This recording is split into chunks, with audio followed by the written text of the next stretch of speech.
Good evening, everyone. I'm Mark Jacobson, UMS Senior Programming Manager and Lead Project Manager of this UMS Digital World Premiere of Spektral Quartet and Tarek Yamani. I'll be your host for our artist conversation this evening with the members of Spektral Quartet and composer Tarek Yamani. This world premiere program is co-commissioned by UMS and the Abu Dhabi Festival 2021. Special thanks to my colleagues at the Abu Dhabi Festival for their support, commitment, and enthusiasm for this unique collaboration. Additional support is provided by the Arab-American National Museum through a grant from the Andrew W. Mellon Foundation.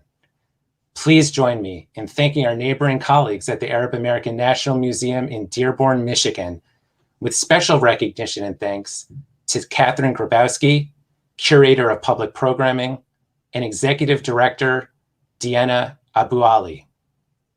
I want to take this moment to also acknowledge all of the generous supporters of our UMS Digital Artist Residency Program and thank all of the UMS staff members who have contributed to this production.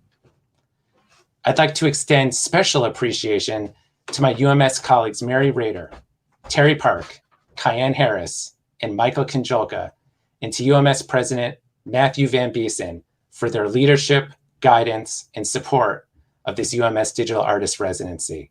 Thank you. Tonight's world premiere presentation marks the culmination of our UMS Digital Artist Residency with the Spektral Quartet and Tarek Yamani, publicly launched back in September 2020. I am so pleased now to introduce our featured guests this evening, Maeve Feinberg, Claire Lyon, Doyle Armbrust, and Russell Rowland of the Chicago-based and multi-Grammy-nominated Spektral Quartet, and Lebanese-American pianist, improviser, author, and composer, Tarek Yamani. Welcome, and thank you for joining us following tonight's digital world premiere. Hey. Thank you, Mark. Hello. Thanks for having us. Thanks. Nice piece, Tarek. Hey, thank you, and nice playing, by the way. Really easy to play. Yeah. Nope. Yeah. It was a great sight reading session, everybody. Not bad. That's not pretty bad. good for the first time, I would say. Yeah. It was a good first read. Yeah, pretty good. I mean, you know, there were some mistakes here and there, but for a first read, man. those mistakes were just microtonality. Yeah, the intonation can be a little bit better in that fourth movement. Yeah, the score songs. Yeah. Tell me about it. I always love sharing something like this video tonight, you know, with a family member. And, you know, you think about like the hundreds of hours and the many thousands of dollars that go into creating this 30-minute video, which is just enormous. And they're like, yeah, that's pretty cool. Yeah. Where do you want to go eat? You're like, wait a second. I mean, it has honestly been quite a journey, obviously, to get to this magical culminating moment. Being able to share a newly commissioned piece of music, you know, let alone a 30-minute 4-movement suite, an opus like Beirut. And to my ears, you know, this string quartet definitely draws upon the rich tradition of string quartets, especially I'm thinking 20th century composers like Shostakovich. Yet what continuously blows me away is that it unquestionably communicates Tarek's own unique compositional voice. And I honestly can't think of anything like it currently in the repertoire. And Tarek, you know, prior to this co-commission, you never composed a chamber work of this scale before. No. I'm wondering if you can give us a little bit of a glimpse into your compositional process and what it's like to write for such an incredible and accomplished ensemble like Spektral Quartet? Yeah, scary, man. I mean, it was definitely, it's like, but thank you for your words. It means a lot that that you enjoyed it, and you thought it was good enough. But the process was was strange at the beginning, because it was like navigating a totally new territory, but also exciting, because it's something that I love doing. I love doing things I never done before, and things that are totally unexpected for me. So once I passed the first few moments of I mean, there probably were like maybe 10 days of hardship and like getting it started. But once it started, it was really, really an incredible experience. Yeah. I remember you telling me back in February, I think, that you just had this fountain of creativity in the middle of winter sort of just flow out of you, and this incredible inspiration. Yeah, it kind of flowed out. Yeah, for sure. I mean, I think I finished the whole thing in a month. And you have to count in like 10 days of not really doing anything, just kind of like getting myself to do something. So it was pretty quick. So once the yeah, but yeah, so Christmas Eve, I think New Year's Eve, I was definitely writing. Yeah. That's amazing. Yeah. I remember just being blown away with that, with it's like penning a novel, right? And it's like all these ideas flowed out of you with such grace and speed simultaneously. I think it's a testament of great art, actually. I want to turn it over to the Spektral members, and I'm wondering if you can articulate some of the challenges that were overcome over the course of rehearsing this new piece, and how you were ultimately able to be so successful, specifically in your command of integrating the Arab maqam, or scales unique to the Arab world, that is microtonal scales that incorporate the pitches between the white and black keys of a traditional piano into your practice and performance. Sure, we can start. I mean, just to start off where Tarek left off, I think that like the fact that he wrote it so quickly, I feel comes out in just how unified the four movement suite feels. I mean, there's what's remarkable to me is how many themes come back in different forms and under different guises and in varying contexts, so that there's certainly a through line through those four movements in such a way that it feels like it all belongs together, and yet, of course, each movement has its own character and its own flavor. And I think that's a real testament to Tarek's like just his musical world, his the sort of the way he can hold these things together in his mind. I think that's really quite something. I don't know if you want to speak on some of the challenges we encountered. Happy to. I'll make a list. Anyone can add. There are rhythmic challenges. There are certainly many intonation challenges.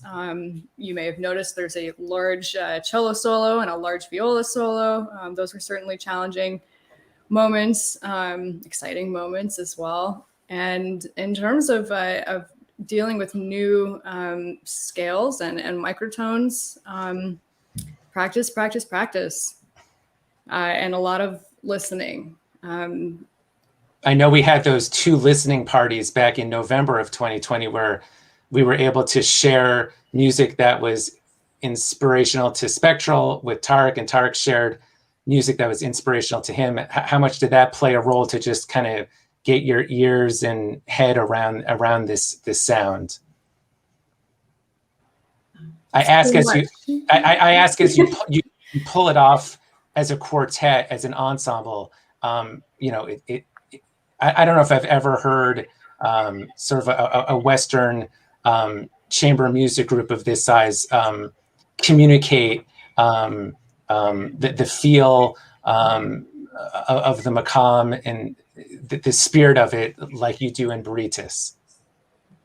Thank you. Thank you. That means a lot. Yeah, and I actually have the same question. Like, I really, I have a question for you. So, how did you practice that? Because really, it sounds. I mean, I was literally like mind blown. You know, like from the like real understanding of the spirit of it, and that because that's the hardest part, right? It's not about getting the note; it's getting the spirit of it. It's the So soul. yeah, the soul. Yeah.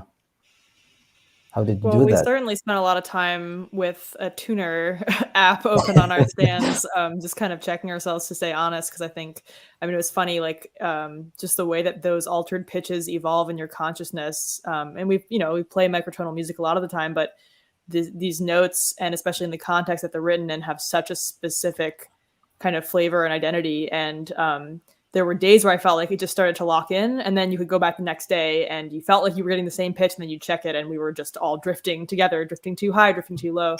So some of it was just kind of, just repetition with technology helping us stay honest. But I think one of the other things, challenges and benefits, I think, the sources that Tarek gave us to listen to in the listening party, and also sending us other things after the fact to listen to, those were really helpful. And I think one of the challenges that we have anytime that we play music sort of outside of our trained tradition is like, we want to listen to those sources and kind of do the research and know what we're shooting for, and also contend with the fact that we are people playing, Western traditional string instruments, and the piece is still written for those instruments. So I think finding a way to bring the soul to life, as you said, but also not trying to go outside of our wheelhouse so far that we're not making the best use of the tools that we do have. So kind of finding that middle ground was a difficult but rewarding challenge to work on.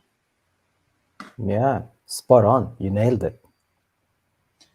That's so well put, Maeve. I have to admit that when we were thinking about the pairing of a new work that Tarek would write for an ensemble, I knew in my gut that Spektral would be able to deliver based on your past collaborations and how you really inhabit that lifelong student approach to mentors who live and inhabit different worlds of music, whether that's Natalie Washem or Miguel Zenon, et cetera, et cetera.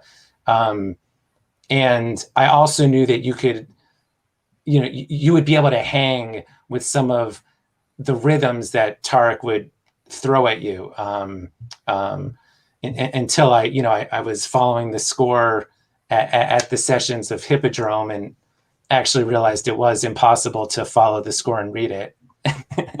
As I told you, like, I don't think I would, I think it would take me really a long time, like years, to actually play this, like complete. I don't believe that. I think Tarek texted me that it would take him 10 years to read that. Yeah, I said a decade. Yeah, maybe I was exaggerating, but definitely not less than 2 years for sure. And then it was just, the writing is so spectacular, and then the performance is equally staggering. I was just blown away by how you operate as a quartet in interpreting those complexities is incredibly impressive. There are a few questions from our audience members who are participating. Thank you so much for joining us tonight. The first question you're going to think has been planted, but it's actually a real question because they are singing the praises of the killer viola solo in the first movement, yeah, Doyle, and the, quote, killer cello solo in the fourth movement.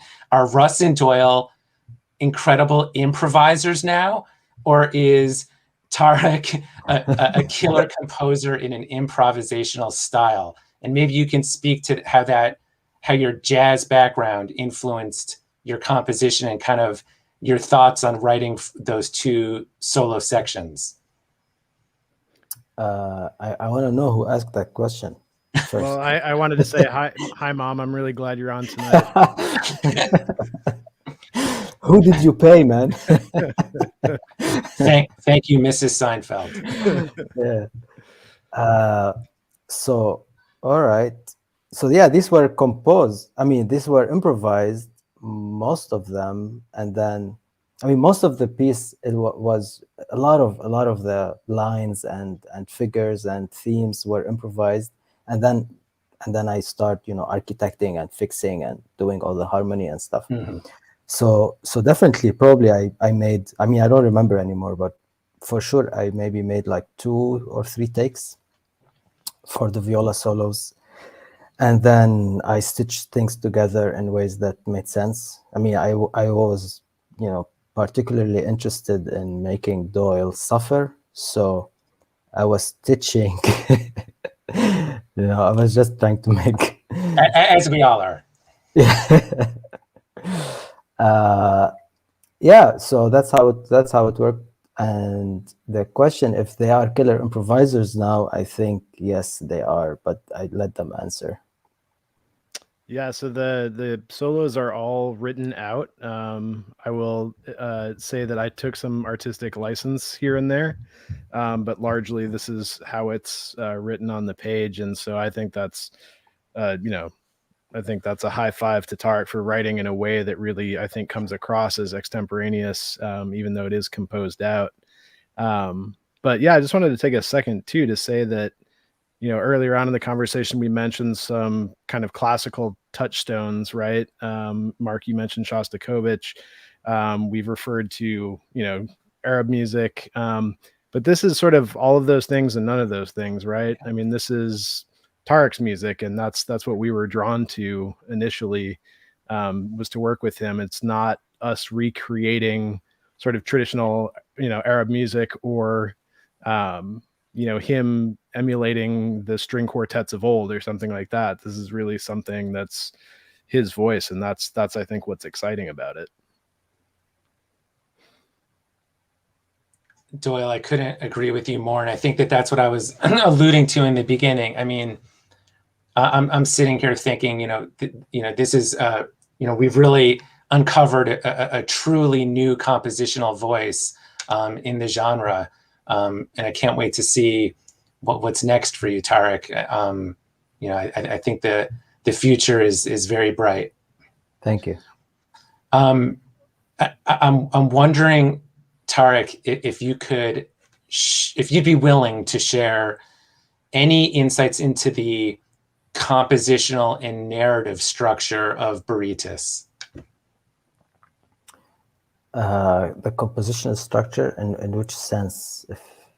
How the movements relate to each other, and then also maybe touch upon sort of the narrative arc that Rob illuminates in his commission program. Right. Yeah. Actually, that was something that I want. I mean, I like to not give too much information usually, and I like cryptic titles that would, you know, just make the people, you know, make up their own story. But then eventually, you know, it was given up in the program notes, so now it's out there, which is also, you know, it's also cool. But the idea, I mean, I wasn't planning to call it Beirut at the beginning, but then I'm really influenced by this novel, which imagines an underground city of Beirut, parallel city, from people who escaped the civil war, and through like an opening that they found, kind of like a strange opening under like a cinema, and they lived there for decades, you know, and they have their own life, and it's like it describes it in detail. And Beirut historically has had 7 gates, so they could come up from one of those 7 gates. It's really stuck with me, and I like the name, so I thought the name fits very well. So I kind of constructed this story, especially after the explosion on August 4th. That was very, you know, like that shook the whole world basically, and specifically Lebanese people, of course. The port of Beirut explosions, of course. The port, yeah, on August exactly. 4th, 2020. Yep. And so somehow this, it was in the back of my mind while I was writing this, and the fact that I wanted to call it by this ancient name. So things, I mean, it's hard to really tell what came before. I wouldn't be able to remember. Somehow they were simultaneous. But things get cooked up in your unconscious, and you just don't know what was before the thought or the actual process of the subconscious. You don't know. So that's in the end it turns out to be a dedication to that city, and the compositional approach. It was actually the very, very first theme that I came up with, which was a kind of a test. I was testing a plugin, a string plugin that I found also strangely like advertised on Instagram, but not the plugin. Something else was advertised on Instagram, which caught my attention. So I went to the website. Do we owe royalties? Huh? Do we owe any royalties? We're not gonna give names now. So I was scrolling down the website, and then it happened that they are also like they were advertising a string plugin, which fits perfectly what I was looking for, and I wasn't looking for it at that time because I needed a plugin which has great string sounds but also can play microtonal, and it's not heavy, in terms of like a million gigabyte, like something really, really light. So I found this kind of mathematical modeling kind of plugins, which I used before for the piano. I thought it was perfect. So I was testing it, and basically the theme was the test, like it's exactly that. So I was testing with the cello sound because it sounded so good. So I played around for like half an hour, and a lot of these themes were actually from that test. So I just took away everything that was just random and then made sense out of these themes and these melodies, and I started constructing from there. So that's basically how the first and so all the movements except for Ambergate, which was totally separate. So Ambergate was came after, and then I introduced this from the other movements intentionally, but in a totally different scale, in a scale that I use a lot, which is like kind of it's a hybrid called Athar Kurd, which is a strange scale, but it sounds great when you move it chordally. So I experimented a lot with these chords. So it's very chordal, like the Ambergate movement, unlike the others. So is it almost sometimes like like how you would build on sequences like in jazz comping or something? Yeah, definitely. Yeah, because so there's the melody. So Maeve is playing the main line, and the other instruments are basically this. Where's my head? This 1, 2, 3, and moving.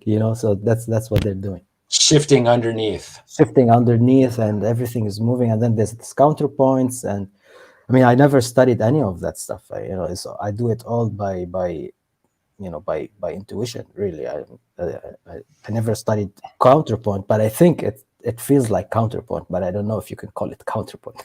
you're just posting Bach fugues in reverse on YouTube.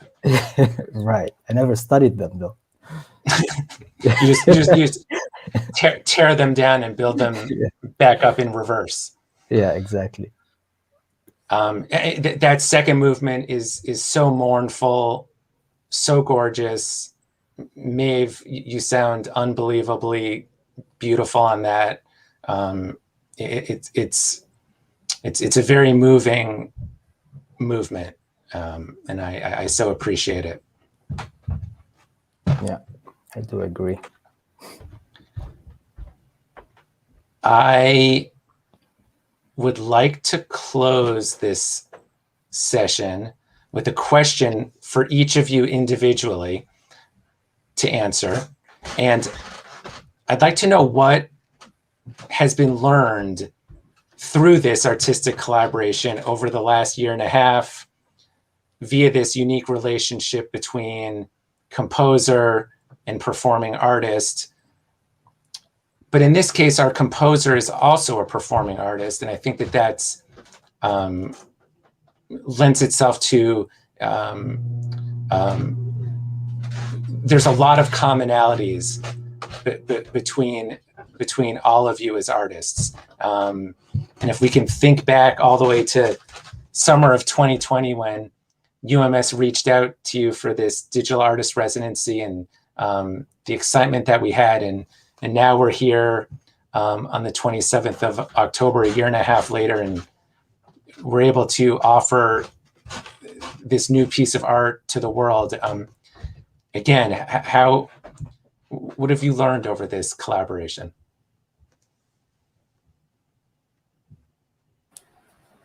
I mean, I think the thing I take away from it is just a whole new world of music to listen to in a way, and to feel connected to in some small way. Like, you know, some of the music that Tarek introduced us to in the process here has really, I don't know, it's expanded, I think, our palette in a way, and that's really exciting. Do you feel it's made you a better musician in some ways? I think every project does. You know, that's the whole, I think, gist of how we like to approach things is that of, like you said earlier, as students. You know, I mean, we bring, of course, what we bring, and but yeah, I mean, every project we do, including this one, very much so. You know, again, adds to our toolkit. It deepens, it enriches our sense of what's possible in music, and yeah, it brings us into conversation with someone amazing and bright and talented and so musical as Tarek. So thank you, Russ. Thank you, Russ. I can go next.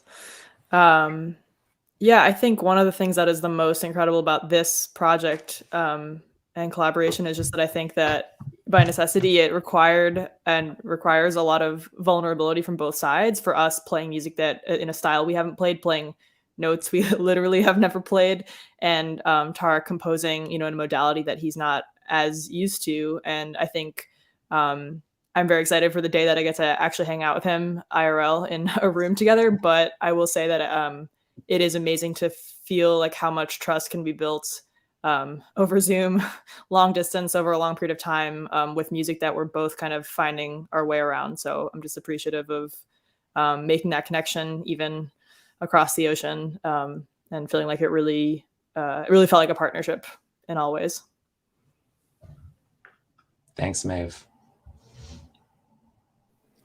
Yeah, for me, it affirmed something that I've grown to believe, that we've talked about in the quartet, which is that music is not a universal language, but man, does it create some amazing conversations.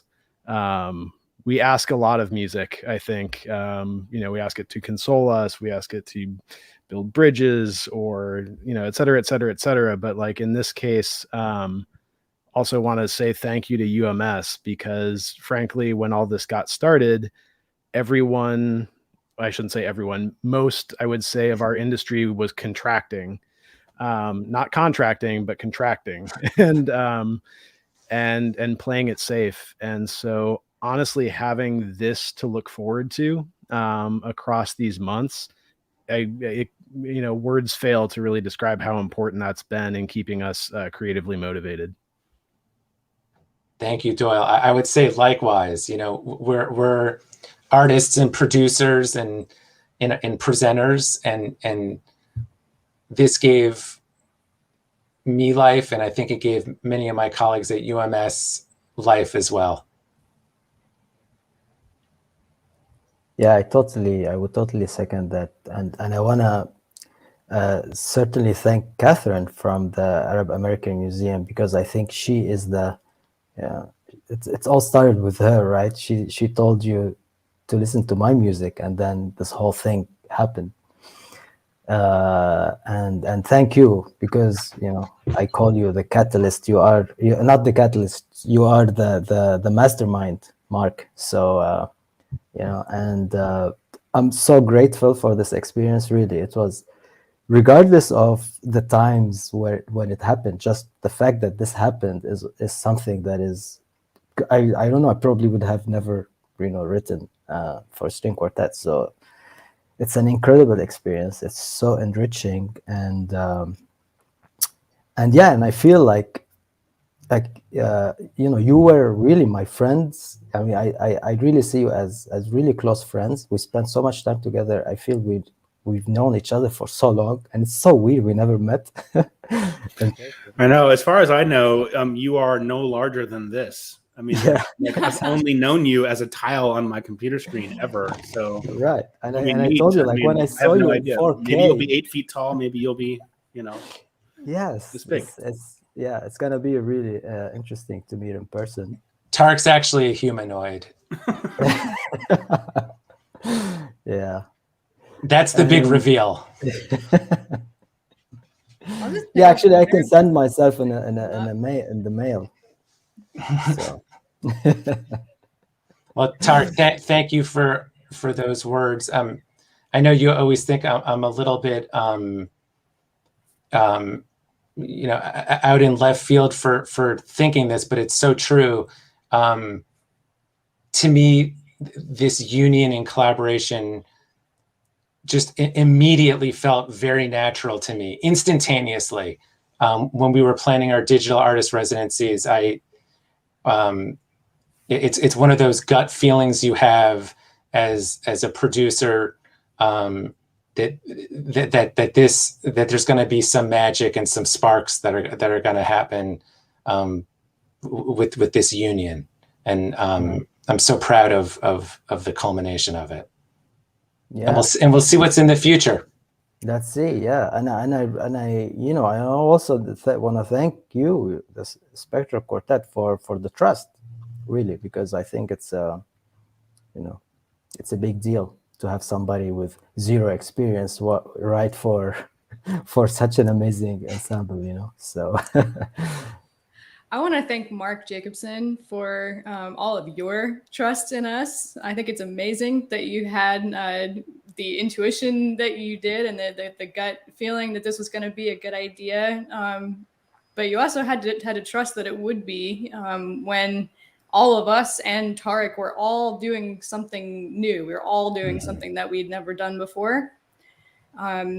So we appreciate your giving us this opportunity to test out new waters, so to speak. And I feel like, that's such an important part of this feeling of real friendship is we've all explored something new together and had this adventure. And we also had an amazing team who helped us put it together. I want to thank Bitter Jester Productions and also our producer, Paul Matsabo, who took time to thoughtfully learn about the project and document it in the most beautiful way. And we hope that it will give a great life to the music. So thank you. Thanks so much, Clara. I'll turn it around and say, there are in the world that we inhabit and we live in, there are many virtuosic string quartets and chamber music groups. And what sets Spektral apart is your openness and willingness to go places that others won't. I mean, that's what, to me, signifies a truly great artist, taking risks and trusting oneself with those risks. So thank you to everyone, Maeve, Russ, Clara, Doyle. It's been a really incredible experience collaborating with you and getting to know you even in a more deeper and a way over the last year and a half. And by the way, I need also to give a shout out to Colin DeJoseph, who helped with the score editing, because he literally saved me, I would, that would be impossible to notate all this in a month for sure. So, And we also should shout out Khalid Yassin. That's The right. amazing darbuka. We didn't even talk about that tune. yeah, That was so fun. Yeah. Khalid is mesmerizing, and the integration of Khalid into the string quartet was just beautiful. Yeah, that was so like random, how we came up with this. But by the way, so the piece was actually written for him many years ago. It was just percussion, and yeah, I just got the idea, to assign some percussion notes to strings and see what happens. So yeah, that was a nice experience. And of course, Khalid is one of the unique voices on this instrument in the world, really. So right. He's I learned from Tarek that he's Anwar Brahim's darbuka player and percussionist, correct? Right. Yeah, that's incredible. Yeah. A very special artist, clearly. And he actually turned to drums. Now he's the drummer, and he hasn't played the darbuka in a long time. So, I cannot, talk to him into it. It's like, man, please, can you just play? Because he kind of like, he want to stick to drums. So glad he did. Well, I'm excited to see where this relationship between Spektral Quartet and Tarek Yamani goes from here. I'll leave you to it, and but I really do. I see so much potential. So unfortunately, we've run out of time this evening. It is almost 3 a.m. in Berlin. So Doyle finally got revenge after the 5 a.m. Introduction to Tarek over a year and a half ago when he interviewed Tarek for a UMS program note. So we got you back, Tarek. But before we leave tonight, I would like to share again what an incredible honor and privilege it's been to closely collaborate with the entire creative team working on this project, with some specific recognition and appreciation to the staff at the Logan Center for the Arts at the University of Chicago, darbuka virtuoso and now drummer Khalid Yassin, and the production team in Beirut that captured him on film, to Dan Coleman and Nick DeGrazia at Bitter Chester Studios in Chicago, who did such an incredible job on the video production. Thank you for your dedication to this production. Lastly, I want to recognize the efforts and dedication of my UMS colleagues, Jake Gibson, Eric Woodhams, and Sarah Billman, to making this digital world premiere as successful as possible, and for their behind-the-scenes production of this artist conversation. Many thanks for spending your evening with us tonight. We look forward to having you join us again soon at a future UMS digital offering hosted on ums.org, and safely at an in-person UMS event later this season. Good night.